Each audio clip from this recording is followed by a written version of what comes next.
de la 2e escadre qui se prépare à intervenir. C'est sa mission principale, protéger l'espace aérien français donc en assurant la permanence opérationnelle. Toute l'année, 7 jours sur 7, les pilotes du groupe de Cholet pour intercepter tout aéronef présentant un comportement douteux. Dans le jargon des pilotes, on appelle ça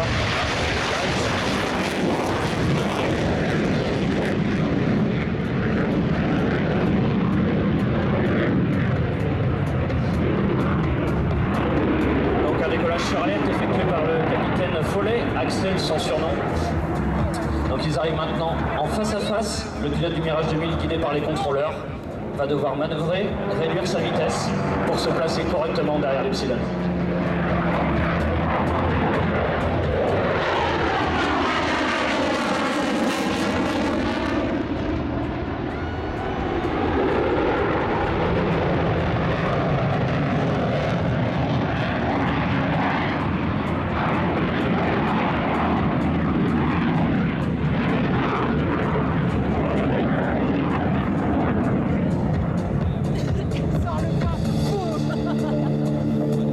Mirage 2000, comme vous pouvez le voir, messieurs, dames, arrive maintenant en position, on appelle position d'observation visuelle. Cette position lui permet d'identifier l'appareil et il va répondre au Centre national des opérations aériennes de Skilbois. Y a-t-il un langage bien précis pour décrire la situation? Là, la situation, c'est donc, comme je vous disais, la position d'observation visuelle. Là, le pilote relève donc les différents éléments de l'appareil, est en train de relever l'immatriculation, puisque nous sommes, comme on le disait tout à l'heure, la police du ciel, et donc on relève actuellement une infraction. Comme vous le constatez, le Mirage 2000 est en train de battre des plans. Ça signifie qu'il a eu l'ordre, il a reçu l'ordre de dérouter l'appareil suspect. L'appareil suspect en retour a battu des plans. Ça veut dire qu'il obtempère et qu'il va suivre le Mirage qui va le ramener sur la base de Saint-Dizier. Maintenant, pendant la Première Guerre mondiale, il y aura 100 ans cette année. À l'initiative du chef d'état-major de l'armée de l'air, l'année 2017 a été déclarée comme étant l'année des As. Et pour honorer nos anciens, nous avons donc peint à l'image du vieux Charles, l'avion du capitaine Guilmer, un de nos Mirage 2000. Alors donc mission de police du ciel, mais également mission d'assistance. Imaginons que cet appareil soit en difficulté, vous êtes là aussi pour l'aider? Et tout à fait, on est là pour l'aider. Il peut s'avérer que l'appareil soit perdu. Dans ce cas-là, le Mirage le rassemble, comme vous le voyez actuellement, et l'aide à retrouver le visuel de la piste. Le Mirage vient de sortir son train d'atterrissage.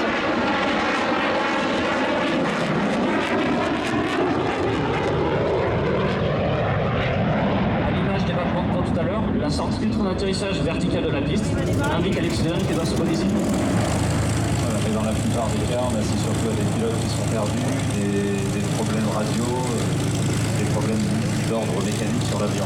Tout à fait, Fred. La majorité de nos missions sont des missions d'assistance en France et il y a le côté militaire que les gens connaissent, mais il y a aussi pour nous le côté moins connu et qui est le côté assistance en vol. On aide toute l'année. Régulièrement, on intervient sur des avions d'aéroplanes qui peuvent être perdus dans les nuages au-dessus de la couche. Donc sur un appareil civil, un appareil de ligne où on aurait des doutes, où le pilote commandant bord aurait perdu tous ses appareils radio par exemple, et bien nous on va aller l'intercepter et l'aider à revenir au sol dans de bonnes conditions. Et ça, cette mission de police du ciel est opérationnelle 24 heures sur 24, 365 jours par an. Et effectivement, nous sommes en alerte toute l'année, 24 heures sur 24. Là, comme vous pouvez le voir, l'Epsilon a compris l'obtempère. Il vient de sortir son train d'atterrissage et va venir se poser sur la base de Saint-Dizier. On a souvent affaire quand même à des avions qui ne volent pas à la même vitesse, un Mirage 2000 et un avion léger. Comment s'adapte l'avion d'armes et le Mirage 2000? L'avion d'armes et l'avion léger, pardon. Eh bien oui, on a des gammes de vitesse qui vont de 100 nœuds à 2400 km/h. Donc pour nous, c'est un avion qui est vraiment très performant et grâce à ses commandes de vol électriques exceptionnelles, on peut voler à basse vitesse et effectuer ce genre d'interception. Maintenant, nous allons passer sur un deuxième volet, un volet beaucoup plus rapide. Et comme vous pouvez voir sur votre droite, le capitaine Follet à la remise de gaz.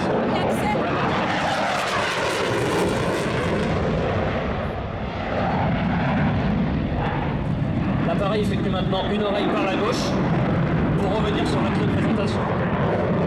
Il va effectuer devant vous un break sous fort facteur de charge, c'est-à-dire un petit peu plus léger. Le pilote va peser, avoir la sensation de peser environ 700 kg.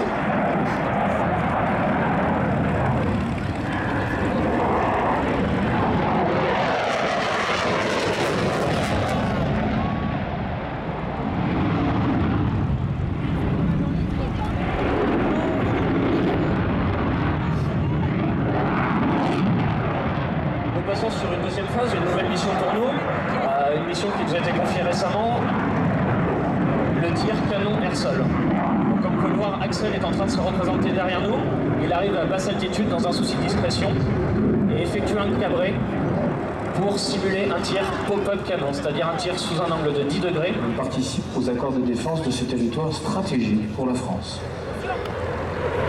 Et sur votre droite,